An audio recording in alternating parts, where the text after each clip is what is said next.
സിനിമയ്ക്കെതിരെ BJP. വിമർശനം സംഘപരിവാർ അസഹിഷ്ണുതയുടെ ഭാഗമാണെന്ന് AICC. General secretary K C. Venugopal MP.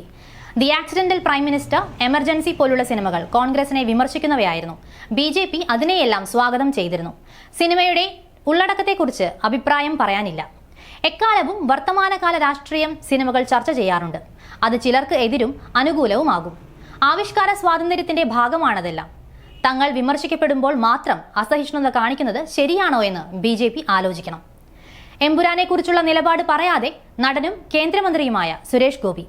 Empuraan സിനിമയെക്കുറിച്ചുള്ള ചോദ്യത്തിന് നല്ല കാര്യങ്ങൾ സംസാരിക്കൂ എന്നായിരുന്നു സുരേഷ് ഗോപിയുടെ മറുപടി. തൃശൂരിൽ മാധ്യമപ്രവർത്തകരോട് സംസാരിക്കവെയാണ് സുരേഷ് ഗോപി ഇങ്ങനെ പറഞ്ഞത്.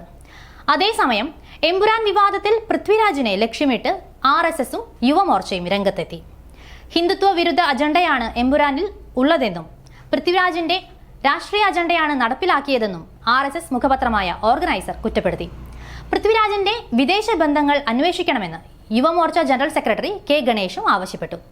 എമ്പുരാനിൽ 2 ചെറിയ ഭാഗങ്ങൾക്ക് മാത്രമാണ് സെൻസർ ബോർഡ് കട്ടുപറഞ്ഞതെന്നും വ്യക്തമാക്കുന്ന സെൻസർ രേഖയും പുറത്തുവന്നു.